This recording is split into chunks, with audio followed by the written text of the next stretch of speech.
Bueno, pues ya son las 8 de la mañana, pues vamos a dar inicio a la sesión del día de hoy, que lleva por nombre alergia ocular cuando el sistema inmune pone la vista en riesgo. Agradezco la asesoría de la doctora Natalie, por esta clase. Yo soy el doctor Evaristo Noel Lemus Reiner, residente de segundo año de alergia e inmunología clínica, y pues hoy, el día del niño, 30 de abril, pues vamos a dar inicio. Bueno, primeramente como algo de historia, como en todas las clases, hay que recordar, pues las primeras descripciones que se fueron haciendo fue en Egipto y en Grecia cuando se hizo las descripciones del papiro de Ebre. Y también en los tiempos de Hipócrates se empezaba a hacer menciones del enrojecimiento y también del prurito. Pero no fue cuando está más adelante que fueron surgiendo las variantes. Ay, perdón. Pero fue hasta más adelante que hasta el siglo XVII y XVIII se introdujo el término de oftalmia primaveral y catarros ocularis. Fue en 1906 cuando Clement von Picker acuñó el término de alergia, como ya lo habíamos visto en las clases de historia también, y fue hasta el siglo XX cuando se identificaron dos principales afecciones, tanto la conjuntivitis alérgica estacional, tanto la conjuntivitis alérgica perenne.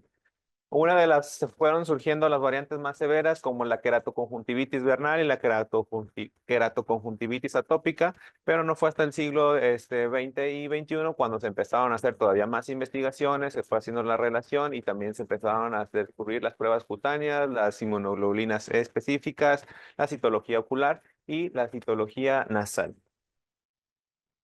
Bueno, primeramente como introducción, ¿qué es la alergia ocular? Pues la alergia ocular va a ser un proceso inflamatorio común en la superficie anterior del ojo que va a estar representando y va a estar dando colección de enfermedades oculares que van a estar subestimadas tanto en los niños como en los adultos porque se les va haciendo tan normal que se estén tallando los ojos, comezón, lagrimeo, hiperemia. Y esto va a estar dado por una hipersensibilidad que va a afectar tanto al párpado como a las conjuntivas que vamos a ir viendo más adelante. Pues la conjuntivitis alérgica va a ser la afección ocular más frecuente que va a afectar la superficie ocular del ojo tras la exposición de algún irritante como algún alergeno. Esto pues va a ser a menudo que se va a acompañar de comorbilidades atópicas como va a ser la rinitis alérgica, que su nombre sería la rinoconjuntivitis alérgica, y va a estar fuertemente relacionados entre sí, que muchas veces los pacientes lo van a dar por común tener síntomas oculares también. La alergia ocular pues va a incluir diferentes tipos de postologías, tales como la conjuntivitis alérgica estacional, la conjuntivitis alérgica perenne, la queratoconjuntivitis atópica, la vernal, perdón, la queratoconjuntivitis vernal, la queratoconjuntivitis atópica y la conjuntivitis papilar gigante, que van a ser principalmente las que van a estar mediadas por medio del sistema de hipersensibilidad tipo 1 y tipo 4. Aquí es bien importante pues hacer esta clasificación para poder identificarlas y poder entender un poco más el tipo de hipersensibilidad que se va a llevar a cabo. Vamos a tener las mediadas por IgE y las no mediadas por IgE. En las tipo 1, que van a ser las mediadas por IgE, vamos a tener la conjuntivitis alérgica estacional, la perenne, y en las no mediadas por IgE vamos a tener que va a ser la blefaroconjuntivitis de contacto, mientras que de origen mixto, que vamos a tener las hipersensibilidades de tipo 1 y de tipo 4, vamos a tener la queratoconjuntivitis vernal y la queratoconjuntivitis atópica.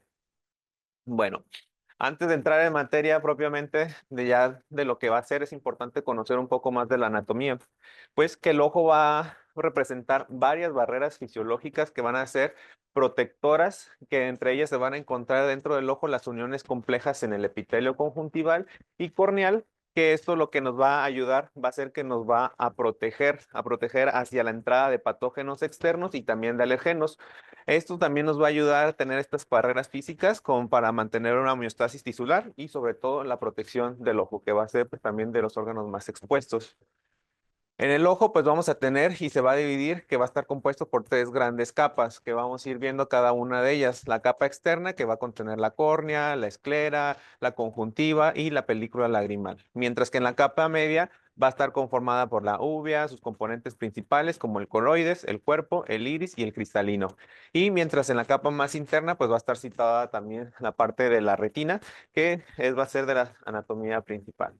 Ahora de lo que nos va a importar un poco más va a ser la película lagrimal, que la película lagrimal va a ser una capa fluida que cubre la superficie ocular, que va a tener una interfaz entre el epitelio y el aire, y va a tener un volumen alrededor de 6 a 9 microlitros, que va a dar la producción media aproximada de la película lagrimal de 1 a 2 microlitros por minuto. Y esto va a estar compuesta principalmente por agua, hasta un 98% va a ser agua, entre otros van a ser las sales y otro tanto por ciento que va a ser el 0,7% va a ser glicoproteínas y proteínas. Y esto va a representar una osmolaridad de 302 más o menos 9,7 miliosmoles por litro y un pH entre 7,3 y 7,7 de pH. Bueno. Aquí como vimos cuál va a ser la principal composición y cuáles son las capas de la película lagrimal, es importante también conocerla y que se va a dividir en 3 capas. Vamos a tener la capa más externa, que va a ser la capa lipídica, que va a estar en contacto con el medio aéreo a hacer la capa más externa. Su principal componente van a ser los lípidos y va a tener un espesor de 0,1 micrómetros y va a ser producida por las glándulas del Meibomian. La capa media, que va a ser la capa más gruesa, que va a ser la capa acuosa. Esta va a tener un espesor de 7 a 8 micrómetros y va a estar constituida en un total 60% de la lágrima, de la película lagrimal. Y esta va a ser la parte más gruesa. Esta va a ser principalmente producida por las lágrimas principales y también el resto por las glándulas accesorias. Su principal componente va a ser el agua y va a ser también compuesta por electrolitos tales como sodio, potasio, cloro, bicarbonato y también algunas proteínas como inmunoglobulinas, lactoferrinas, lisozima o también la albúmina. La parte más interna, que sería la parte de la mucosa, esta va a tener un espesor un poco más pequeño que las demás. Este va a tener de entre 1 y 7 micrómetros y esta va a ser producida por las células caliciformes. Estas van a ser compuestas principalmente por glicoproteínas, hidratos de carbono ricas en cianomucinas y también pues estas son importantes conocer cada una de ellas, estas capas, para poder entender un poco más la anatomía.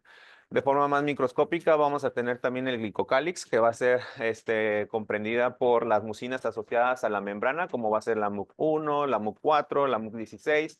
Y esto lo que nos va a dar principalmente va a ser una regulación inflamatoria y también va a ser por medio de los receptores de tipo TOL lo que lo va a estar regulando toda esta.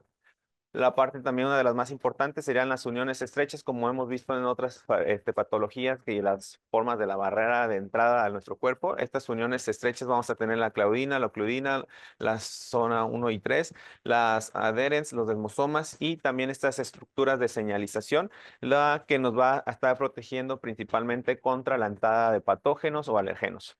Al tener también este contacto con alergenos y contaminantes, lo que se va a producir en estas uniones estrechas va a ser que se vayan degradando y se vayan separando y rompiendo, como hemos visto en otras patologías, como la rinitis y también con otros alergenos, como son con los ácaros del polvo.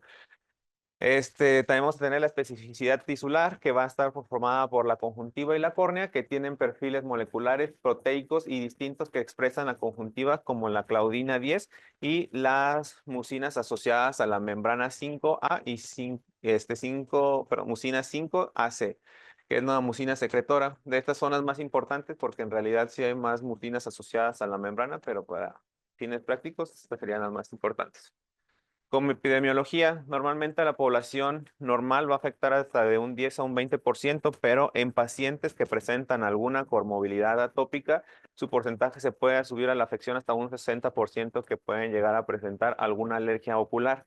Las formas más graves que van a presentar es cuando se empieza a ver la afección de la calidad de vida, que empieza a presentar un prurito intenso, un trauma constante, lo que nos va a llegar a la formación de tanto cicatrices corneales y también un panus y también con ello un queratocono, una disminución de la agudeza visual, que es importante tener todos estos en cuenta.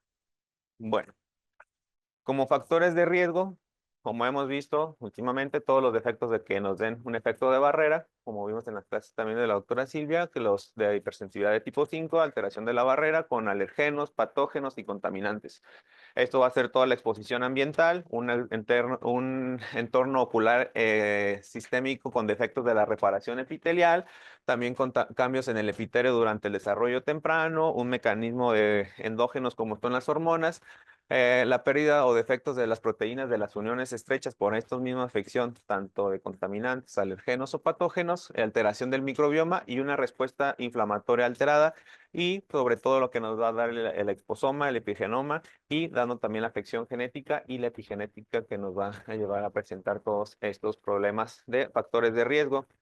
Ahora hablando propiamente de la disrupción de la barrera epitelial, al tener una disrupción de la barrera epitelial, alterar la alteración de estas uniones estrechas, lo que nos va a dar como afección va a ser una inflamación de tipo TH2 que nos va a dar la activación de la respuesta inmune innata adaptativa y desencadenando todas estas reacciones de hipersensibilidad, dando la activación de las células dendríticas, los linfocitos T y B para posteriormente dar la cascada de la inflamación. Bueno, vamos a tener que entonces en alergia ocular, ¿qué va a hacer con la afección de la barrera epitelial? Vamos a tener una inflamación crónica, que esta inflamación crónica lo que nos va a llevar a futuro va a ser a una remodelación tisular, produciendo cicatrices, úlceras corneales, y esto también puede ser por una pobre presencia de células madre de limbo, y también que esto nos va a dar en la afección que se va a presentar, sobre todo en la queratoconjuntivitis vernal en estadios avanzados. Bueno. Ahora hablando de la disrupción de la barrera epitelial, esto va a ser también por la disminución de la E-caderina CD44. Esto es lo que nos va a dar un aumento de la permeabilidad corneal al momento de que tenemos esta disrupción. Y también esto se va a dar por alteraciones como en la pérdida de la zona 1 y de la E-caderina por la exposición a alergenos, como se vio en modelos murinos. Y también vamos a tener que la glicobiología, la inflamación, vamos a dar una inflamación de tipo TH2 y que va a dar la glicosilación de mucinas y da una afección de la unión de galectina 3 y la función de la barrera. Bueno, en la disrupción de la barrera epitelial lo que vamos a tener va a ser que va a darse la separación de las uniones estrechas, las zonas adherentes, los desmosomas y las uniones de tipo GAP, lo que va a dar como alteración que va a permitir la penetración y la sensibilización de alergenos y un remodelado tisular, y también esto lo que va a dar va a ser la cronificación de la enfermedad, produciendo también pues, toda esta entrada de patógenos y alérgenos. Bueno, aquí pues en la fisiopatología se va a llevar a cabo en dos fases. Una fase temprana donde las células epiteliales conjuntivales van a jugar un papel importante y crucial en la sensibilización atópica. ¿Qué es lo que va a producir aquí? Se va a llevar a cabo también la producción de citocinas por la activación del sistema de las células linfoides innatas de tipo 2. Y esto va a dar la liberación de la linfopoyetina estromal tímica, la liberación de interleucina 33 y la liberación de la interleucina 23. Va a darse una sensibilización que posteriormente vamos a tener una respuesta adaptativa de inflamación de tipo 2 que vamos a estar mediada por una hipersensibilidad de tipo 1 mediada por una IgE, y esto posteriormente va a dar la desgranulación del mastocito produciendo todos los productos que ya conocemos como histamina, prostaglandinas, leucotrienos, y que también con esto mismo vamos a tener la presencia de los síntomas. Vamos a tener también una sobreactivación de estas interleucinas que van a ser derivadas de la inflamación de TH2, que vamos a tener las interleucinas 4, 5, 13, y esto que nos va a producir la histamina, llevando también a una metaplasia conjuntival y pues más adelante toda la patología que ya conocemos. En la fase tardía, aquí se va a llevar también una activación de los mastocitos y la liberación de mediadores con aumento de las moléculas de adhesión, que va a dar un acúmulo conjuntival de neutrófilos, eosinófilos, basófilos y células T por estas interleucinas que ya vimos anteriormente. Los mediadores que vamos a tener en esta parte de la fase tardía por la liberación y la migración de estas células, vamos a tener la producción de prostaglandinas, que principalmente sus síntomas que va a llevar a cabo se va a traducir por esta expresión de prostaglandinas. Vamos a tener el ardor, la inflamación, la quimosis, el ojo rojo, mientras que con los leucotrienos vamos a dar también mayor quimiotaxis de eosinófilos, aumento de la permeabilidad vascular, y también por medio de la interleucina 5, por medio de para los eosinófilos que los atraiga el factor activador de plaquetas, y también otro factor quimiotáctico de eosinófilos que va a dar la liberación de mediadores preformados, también como los polimorfos, perdón, como la proteína básica de eosinófilos, la proteína catiónica mayor y la neurotaxina derivada de eosinófilos. Bueno, Como habíamos visto, pues esto va a ser por todo medio de una hipersensibilidad de tipo 1 tipo 4, de fase temprana y tardía. También vamos a tener lo que nos va a llevar a cabo alteración de la barrera epitelial, algo que nos puede afectar y viene muy constantemente en lágrimas artificiales, en un alto porcentaje de las lágrimas artificiales, son los conservantes. Uno de los conservantes que más se ha estudiado ha sido el BAC, que es el cloruro de benzalconio, que lo que va a hacer es un detergente que va a interrumpir la integridad de la película lagrimal y esto va a hacer un daño de la barrera epitelial produciendo que se haga esta disrupción y de la entrada de los patógenos y alergenos de forma más fácil. Además de eso, también el BAC va a dar la activación de la vía del factor nuclear kappa beta, lo que va a dar esa pérdida de la tolerancia inmune y también pues con ello mismo el desarrollo de la presencia de síndrome de ojo seco. Bueno. Ahora pasándonos a las manifestaciones clínicas, como ya vimos, los principales 4 síntomas cardinales que vamos a tener que preguntar a los pacientes y que los pacientes siempre lo van a presentar, vamos a tener el principal que va a ser el más común y que rara vez puede ser doloroso, vamos a encontrar el prurito, la hiperemia conjuntival, el edema y la epífora. Además de estos síntomas, puede haber otros síntomas que va a ser también como la sensación de cuerpo extraño, la secreción mucosa, otros que ya van a estar de forma más grave, como habíamos mencionado, también la disminución de la agudeza visual, la visión borrosa, la fotofobia y también la descamación de la piel en la parte de los párpados y también esta pérdida de las pestañas también por ese trauma constante que se va a estar teniendo nuestros pacientes. Los síntomas pueden ser de forma bilateral, pueden ser también de forma estacional o perenne y por eso siempre hay que estar preguntando también la parte de la estacionalidad también de los síntomas para conocer más a nuestro paciente y también si tiene algún tipo de comórbido. Recordemos que hasta un 60% de los pacientes que tienen una comorbilidad atópica van a presentar algún tipo de alergia ocular.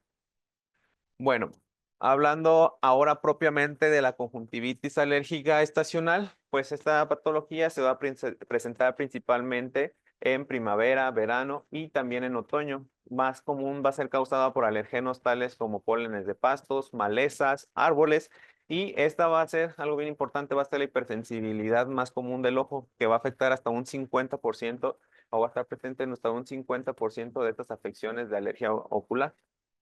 Esta va a ser una hipersensibilidad de tipo 1, mediada por IgE, como pudimos ver anteriormente en el esquema, y va a tener una fase temprana que va a durar hasta 30 minutos. En esta parte también se puede llevar a cabo la activación de una fase tardía, donde va a ser por medio de la activación de células endoteliales y también estas moléculas de adhesión para poder llevar a cabo. Los síntomas principales, los 4 síntomas cardinales que vamos a tener, además de también se puede presentar un edema conjuntival o palpebral también bien en nuestros pacientes. En la conjuntivitis alérgica perenne, pues va a ser la segunda la segunda afección más común. Y aquí los alergenos van a ser alergenos más intramuros porque va a ser más perenne, como los ácaros del polvo, los epitelios de mascotas y también los hongos. Y aquí los síntomas pues van a ser de menor intensidad, pero de manera más persistente, que va a estar por esta presencia y este contacto con estos alergenos. Los síntomas, al ser unos síntomas más persistentes, aquí los pacientes sí pueden llegar a presentar alguna afección como una visión borrosa o una fotofobia por esta inestabilidad de la película lagrimal y también la presencia de los otros 4 síntomas, tanto prurito bilateral ocular, epífora, sensación de cuerpo extraño, de ardor, que nos va a ir presentando nuestros pacientes. Y también es algo bien importante, en estos pacientes puede haber una polisensibilización o que van a experimentar síntomas perennes y que también van a presentar estas exacerbaciones estacionales, ya que pueden llegar a tener también una afección o una sensibilización hacia algún otro tipo de polen. Hablando ahora de las patologías de origen mixto, tendríamos la queratoconjuntivitis vernal, que esta va a ser una inflamación alérgica crónica, la cual se va a limitar nada más en la superficie ocular. Aquí la afección va a ser principalmente hacia los hombres, que va entre la edad de 11 a 13 años, y esta se va a presentar más que nada en climas tropicales cálidos y también va a tener mayor incidencia en países habitantes. Esta, como vimos, va a ser de origen mixto, va a tener una hipersensibilidad de tipo 1 y de tipo 4, la que también nos va a estar afectando. Y esto va a ser también asociado a otras comorbilidades atópicas, como podemos encontrar la dermatitis, la rinitis y también el asma en estos pacientes. Es importante checar bien estos pacientes porque también son de las afecciones más crónicas. De sus manifestaciones clínicas es bien importante conocerlas, los 4 síntomas cardinales. Además, también se va a presentar secreción blanca, va a haber también la sensación de cuerpo extraño y también algo que puede llegar a presentarse va a ser el dolor debido a una implicación corneal también y también por la presencia de úlceras en escudo. Estos síntomas también pueden estar presentes de forma estacional o también de forma perenne y su principal tiempo de exacerbación se va a llevar a cabo en primavera o también en verano. Bueno, aquí las formas clínicas que vamos a tener tres en la parte de la queratoconjuntivitis vernal. Vamos a tener primeramente la limbar y esta se va a estar asociada con cuadros alérgicos más graves y difíciles de tratar. Aquí va a haber un signo bien característico que van a ser las pápulas de Horner-Tantras, que van a ser estos puntos blanquecinos que nos van a orientar más hacia el diagnóstico de la queratoconjuntivitis vernal. Vamos a tener también la tarsal, que vamos a tener en las papilas, en el párpado tarsal superior, la presencia de esas papilas, y que van a ser también de origen mixto, que puede haber tanto la presencia de las papilas de inflamación, y también de implicación limbal. Bueno, aquí, como habíamos visto, el signo más característico pues, que vamos a tener van a ser estas papilas gigantes en la conjuntiva tarsal y también cómo se van a llegar a formar estas papilas gigantes va a ser por medio de una interleucina 4, interleucina 13, que va a ser la producción de la matriz extracelular, lo que va a llevar también a la producción de la fibrosis. ¿Qué es lo que va a contener estas papilas gigantes? Tanto neutrófilos, células plasmáticas, los mononucleares y eosinófilos y mastocitos. Bueno. Esto también lo que nos va a llevar más adelante queratoconjuntivitis vernal va a ser el compromiso y la remodelación del epitelio que va a estar hasta presente en un 50% de los pacientes. ¿Cuáles van a ser también los síntomas y la presencia de los signos? Vamos a tener también una queratitis punteada superficial. Vamos a tener también la formación de úlceras en escudo con una cicatrización más adelante y va a dar un leucoma subepitelial. Vamos a tener también una neovascularización y con la formación también del panus. Y el síntoma más característico que sería los puntos de Horner-Tantras, que serían estos que tenemos aquí en la superficie, que van a ser también por grupos de eosinófilos, necróticos, neutrófilos y células epiteliales, lo que nos va a llevar la formación de los puntos de Horner-Tantras. Bueno, ahora hablando de la queratoconjuntivitis atópica, vamos a tener que es una manifestación ocular de la dermatitis atópica, donde va a ser la forma más severa de conjuntivitis alérgica crónica. Además, esta va a ser una inflamación crónica bilateral que va a involucrar las superficies tanto ocular como la de los párpados. Y no solamente eso, también va a llevar a que es una enfermedad cicatrizante. Aquí también va a afectar más que nada a los pacientes que tienen antecedentes de eczema y la afección va a ser en hombres también de 30 a 50 años y también se puede llevar a cabo desde la niñez, pero como es una evolución crónica, los pacientes no pueden prestar tanta atención y también vamos a tener que es una clasificación mixta. Vamos a tener que va a ser una hipersensibilidad de tipo 1 y de tipo 4. Además de esto de la asociación de comorbilidades atópicas, no solamente va a ser con dermatitis atópica, sino también podemos tener rinitis, pero la más común va a ser la dermatitis atópica y va a ser va a ser una manifestación bilateral y simétrica que va a afectar hasta en un 40% de los pacientes con la dermatitis atópica. Estos pacientes se puede extender todavía más la edad de presentación hasta los 60 años y también van a tener características que pueden ser estacionales o también pueden ser de forma más persistente, siendo perennes, con la manifestación tanto prurito, epífora, fotofobia y también esta descarga mucosa. Bueno. ¿Qué es lo que vamos a encontrar también en la exploración física o también a nivel palpebral? Vamos a encontrar un engrosamiento cutáneo. El síntoma principal también bueno, el signo principal que se va a encontrar va a ser esa descamación, aumento de los pliegues y también podemos llegar a tener una cierta pigmentación variable de nuestros pacientes. Además de esto, también vamos a encontrar papilas gigantes en el tarso superior y también con una hiperemia crónica. Aquí también podemos observar cómo se alcanza a ver el engrosamiento también del párpado con una blefaroconjuntivitis atópica y también lo que nos va a llevar a desarrollar más adelante van a ser estas cicatrices tarsales. Y pues también esto va a dar también alteración de la pérdida de la lágrima, de la película lagrimal. Y lo que va a causar, va a ser una causa de secreción mucosa, una enfermedad de epitelial con una disminución de la estabilidad de la película lagrimal. Bueno. También, ¿qué es lo que va a presentar estos pacientes con queratoconjuntivitis atópica? Vamos a encontrar una dermatitis atópica palpebral, vamos a encontrar también el signo de Hertog y que va a ser por un rascado continuo, lo que nos va a llevar a la presencia de este síntoma. También vamos a encontrar el edema palpebral con hiperpigmentación palpebral, como podemos ver también en esta parte, y también las líneas de Denny-Morgan. Aquí vamos a tener también las complicaciones. Hasta el 75% de los pacientes van a tener alguna complicación y estas van a ser también complicaciones como va a ser el panus periférico, también con una neovascularización y se puede llevar también a desarrollar un queratocono que se puede ver hasta en un 16%.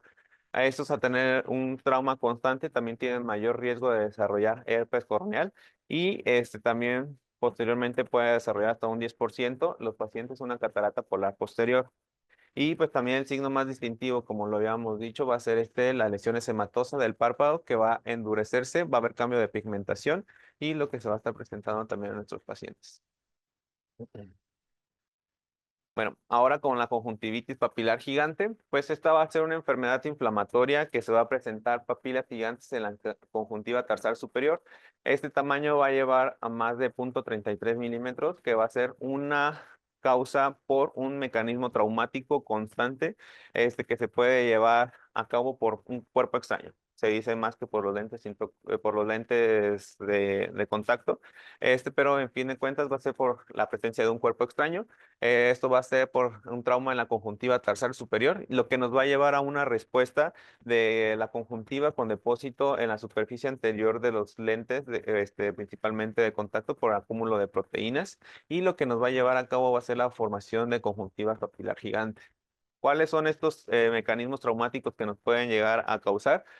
Principalmente los lentes de contacto, pueden ser los rígidos o los blandos, pero se observa más en los blandos. Una prótesis ocular, suturas externas expuestas que es posterior a una cirugía, villa escleral expuesta, ampollas filtrantes, una queratopatía en banda elevada o un síndrome del párpado flácido son algunas de las causas que nos pueden llegar a presentar.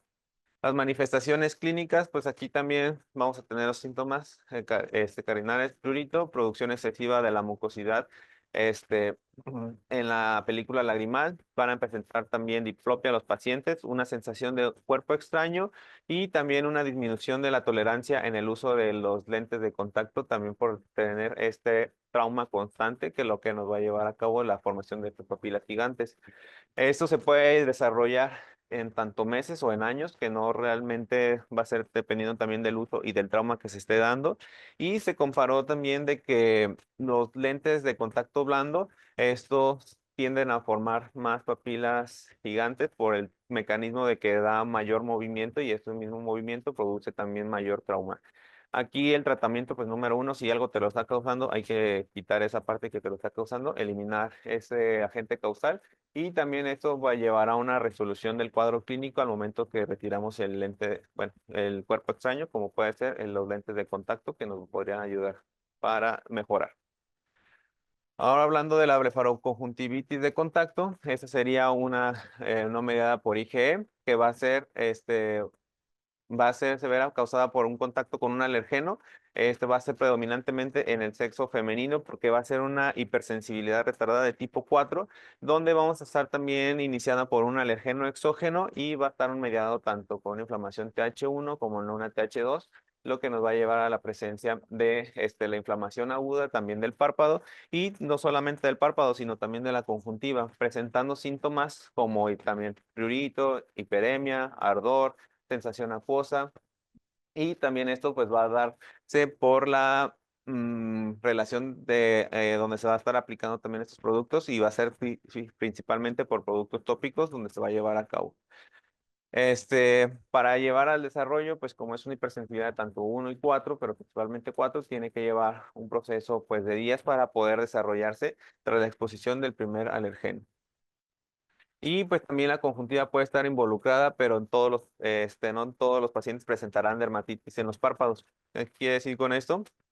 Que puede considerarse en pacientes que sin atopia pueden llegar a presentar esta dermatitis en el párpado, principalmente por el uso de cosméticos, metales y también medicamentos para los ojos. Por eso siempre es importante también indagar, porque es una hipersensibilidad de tipo 4 que nos puede llegar a presentar estos síntomas que se nos acompañarían también de prurito, ardor, por el uso de estos agentes causales. Bueno. ¿Cómo vamos a hacer el abordaje diagnóstico? Ya que conocemos una vez las manifestaciones clínicas, ya encontramos los desencadenantes, ya tenemos que hacer una sospecha alérgica, ya conocimos también si tiene alguna comorbilidad atópica, si tiene alguna alteración ocular. Este tiene que ser un manejo multidisciplinario, también tanto por medio de oftalmólogos y también por medio de alergólogos. ¿Por qué? Porque por medio de oftalmología se va a realizar también exámenes como biomicroscopía y la goniometría y también se van a llevar a cabo como prueba de Schimmer, la osmolaridad lagrimal y también por parte de nosotros tendríamos que llevar las pruebas cutáneas, las tijeras séricas específicas y también incluso si tenemos síntomas como rinitis, pues se puede llevar a cabo una citología nasal, una citología conjuntival y también de la determinación de la IgE en la lágrima. Tenemos una citología. El examen físico también es bien importante llevarlo a cabo para poder observar y exponer este párpado. ¿Cómo lo vamos a hacer? Con la inversión del párpado. ¿Cómo se puede realizar por medio de una batelenguas o también por medio de la plumita, la plumita que se puede ser un poquito más fácil? La agarramos de la tapita.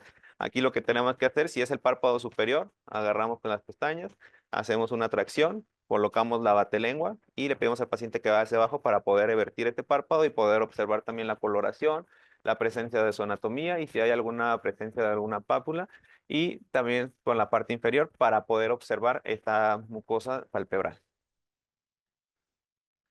Bueno, también en estos pacientes es importante realizar un examen de la agudeza visual, porque como fuimos viendo, también este trauma mecánico puede empezar a dar alteraciones, tanto disminución de la agudeza, la diplopía, afección también de un queratocono, y por eso también se recomienda realizar la biomicroscopía con lámpara de hendidura en los tejidos perioculares para poder observar bien si hay alguna afección. Ya por medio también de oftalmología se puede realizar la tinción de la superficie ocular para y poder identificar si hay alguna disrupción epitelial y también resaltar irregularidades conjuntivales y también en medio de la papila. Bueno, aquí también en pacientes polisensibilizados sin una clara relación de los síntomas o que no nos llega a concordar también bien y que también la clínica sugiera que se sugiere por medio de una alergia y se descartó en niños con síntomas sistémicos o prácticamente sus pruebas cutáneas fueron negativas. Aquí lo que se podría realizar, ya que se hizo el abordaje por parte de nosotros, también es una prueba de provocación conjuntival por medio de alergenos y esta se va a utilizar para verificar la relación entre la exposición de este alergeno y la aparición también de los síntomas oculares.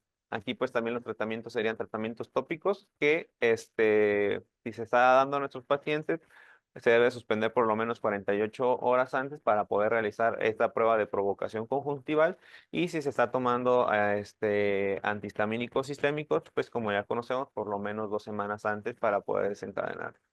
Aquí hacemos la provocación conjuntival con alergenos para desencadenar esta hiperemia y también este prurito. Bueno, ya entrando propiamente al tratamiento, va a ser el objetivo de nuestro tratamiento. El objetivo del tratamiento farmacológico va a ser proporcionar un tanto control de los síntomas y también como alivio de los signos y de los síntomas de nuestros pacientes.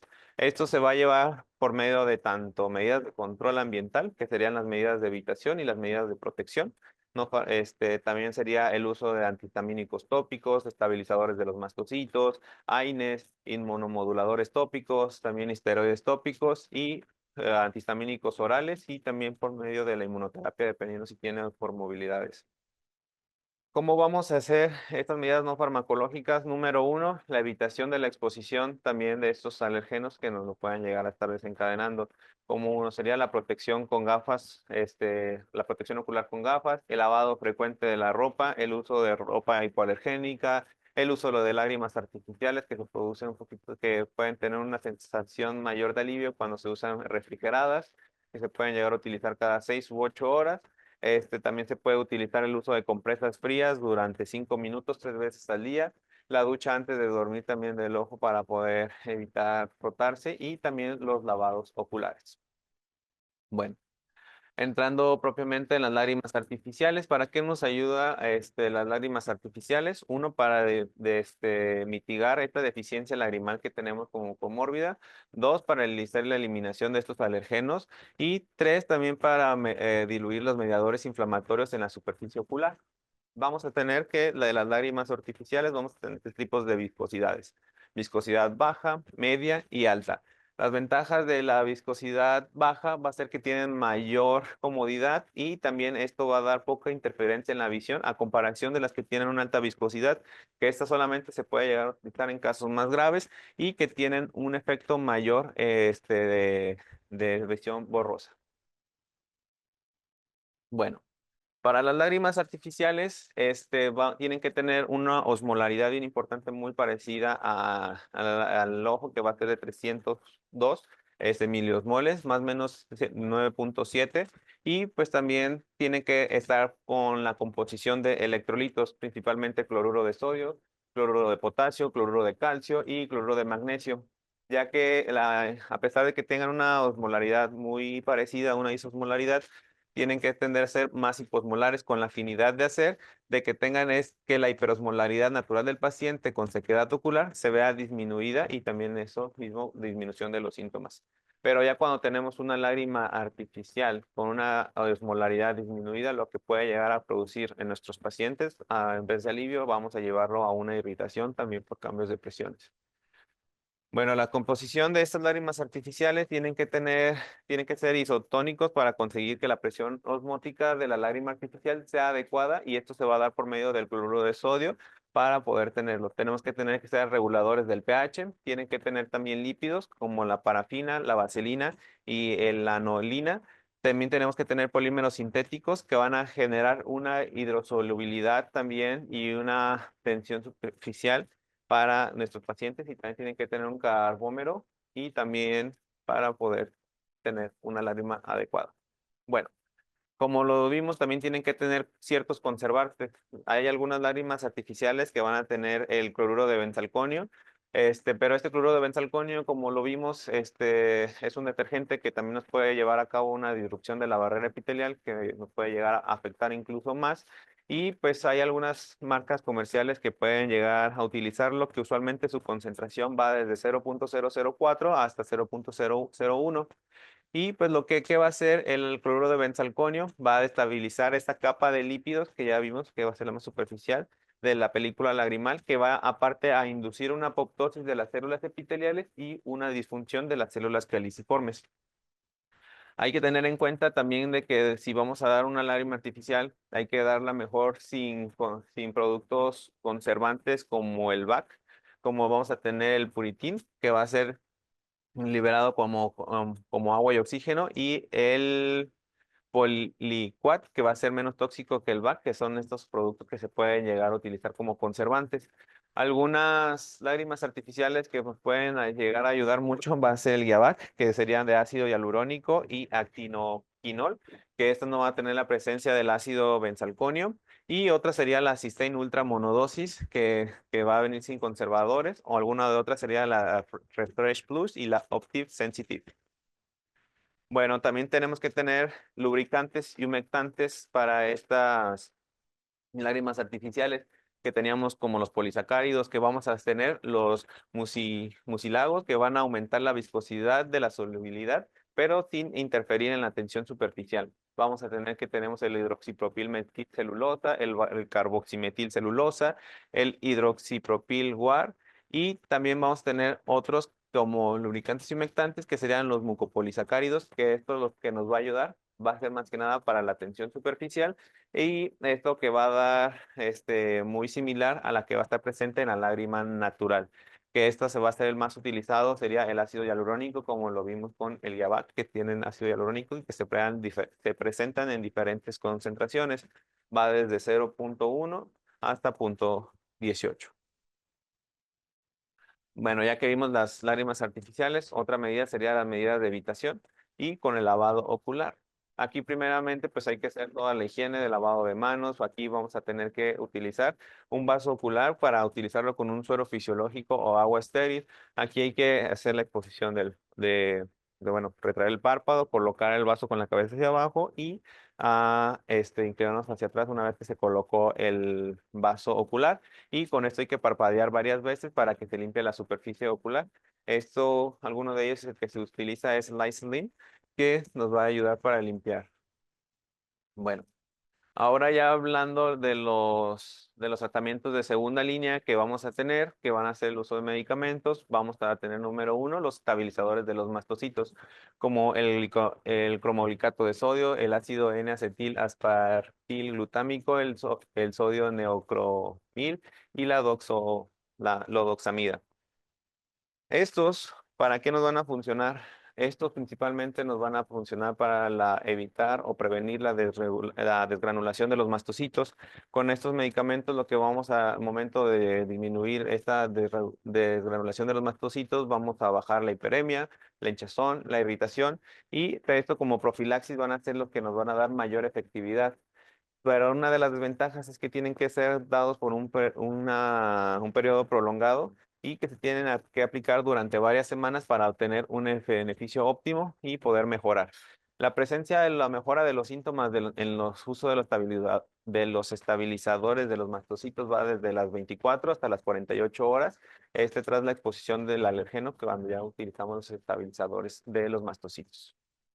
Como otra parte del tratamiento, seríamos los antihistamínicos, que sería el tratamiento de segunda línea y que esto lo que nos va a producir va a ser que nos ayuda a prevenir las reacciones alérgicas porque estos antihistamínicos van a actuar sobre el receptor H1 en la mucosa conjuntival.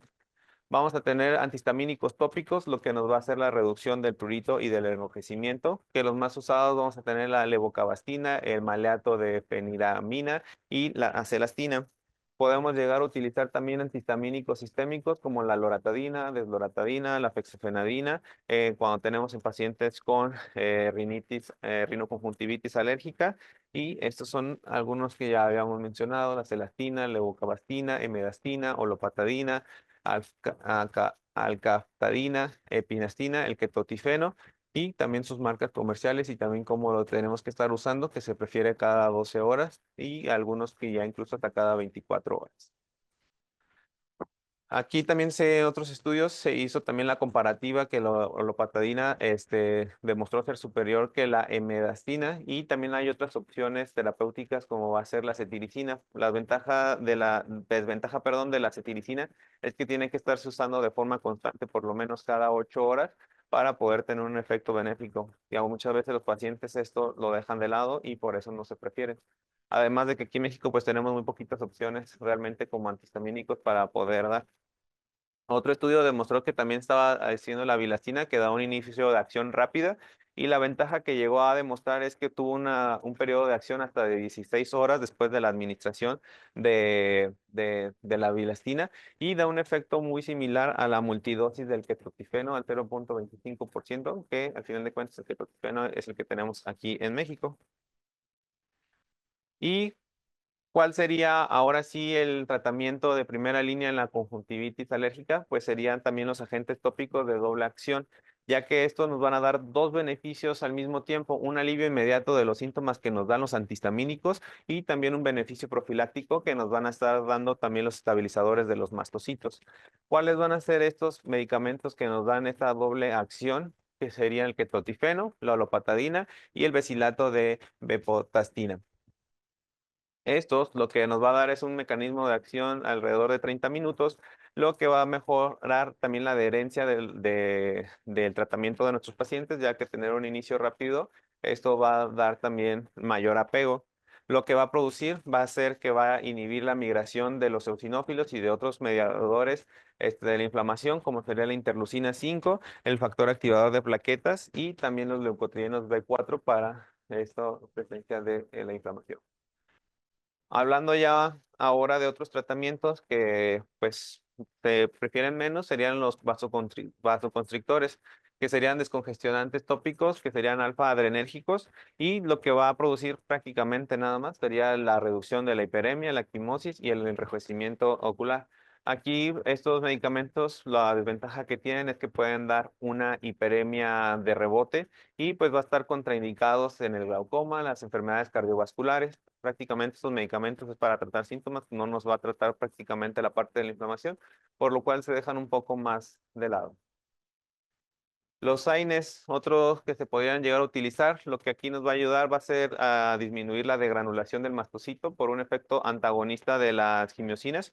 Y esto se va a llevar a cabo por medio del bloqueo de la ciclooxigenasa y que se va a estar producida por el ácido araquidónico. Y aquí tenemos algunos ejemplos como el Dustalox y el diclofenaco también. Ay. Bueno. Ahora sí, hablando propiamente de nuestra área, bueno, y de todo, sería la inmunoterapia. Bueno, aquí esto, como ya conocemos, lo que se quiere llevar a cabo es una modificación de la respuesta inmunológica por medio de alergenos, que va a ser modificar la historia natural de la enfermedad. Y aquí para utilizar la inmunoterapia sería en pacientes que tengan una rinoconjuntivitis alérgica, que tengan síntomas moderados a severos y que tengan también todavía estos síntomas refractarios al tratamiento a pesar de darles un tratamiento con efecto doble y también que tengan síntomas recurrentes para la exposición de un alergeno, previamente con su valoración con pruebas cutáneas. Otros tratamientos tópicos serían los corticoides tópicos e intranasales, lo que aquí también serían que van a restaurar la barrera epitelial al suprimir también esta respuesta inflamatoria, pero se debe también prevenir el uso prolongado, porque también el uso prolongado lo que podemos llegar a formar van a ser tanto glaucoma como cataratas. Esto se van a usar para las exacerbaciones agudas y también como terapia corta y pulsada, porque pues se puede llegar a presentar también afecciones de largo plazo. Y como van a ser también para las afecciones graves como la alergia ocular, como va a ser la queratoconjuntivitis vernal y también la tópica. ¿Cuál va a ser el mecanismo de acción también de los corticoides tópicos? Esto lo que nos va a llevar a cabo va a ser una inhibición tanto de la síntesis intracelular de la fosfolipasa 2, que esto al momento de llevarlo a cabo de forma pulsada te va a dar una eficacia mayor al controlar estos síntomas y también lo que nos va a dar al controlar toda esta cascada de la inflamación va a llevar la supresión también de la enfermedad tardía que se presenta en enfermedades más crónicas y que va a ser utilizada en casos más graves como es la queratoconjuntivitis atópica y la queratoconjuntivitis vernal. Estos son algunos ejemplos que tenemos para corticoides tópicos, el letepretnol, la fluorometalona, la medrazona, la desonida y la rimexolona. Bueno, y eso serían de mi parte lo que viene haciendo la alergia ocular y ya como conclusiones personales, pues la alergia ocular que se debe hacer un abordaje multifactorial y multidisciplinario que no solamente implica también una inflamación de tipo 2, sino también es una profunda alteración de esta barrera epitelial, como podemos ver con el VAC. También el concepto de la disfunción de la barrera epitelial pues va a representar un cambio en el paradigma al conocer que estas rupturas de estas uniones estrechas va a dar una pérdida de las mucinas y también una alteración del glicocálix y da también con inicio y también perpetuando más la enfermedad y pues haciéndola todavía un poco más crónica.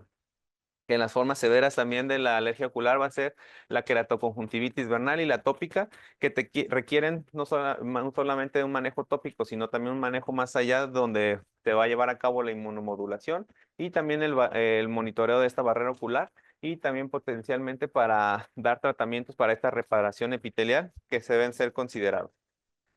Y también para el tratamiento y la elección de este tratamiento se debe contemplar tanto el control inmediato de los síntomas como la protección del epitelio ocular, también evitando los conservantes tóxicos como es el VAC y también considerando las formaciones de doble acción y también libre de preservantes. Y pues también el futuro del manejo en alergia ocular está en la presentación, la prevención estructural mediante el fortalecimiento de esta barrera, la modulación del microambiente ocular y también el desarrollo de terapias dirigidas contra mecanismos específicos, tanto para interleucina 33 y sería todo.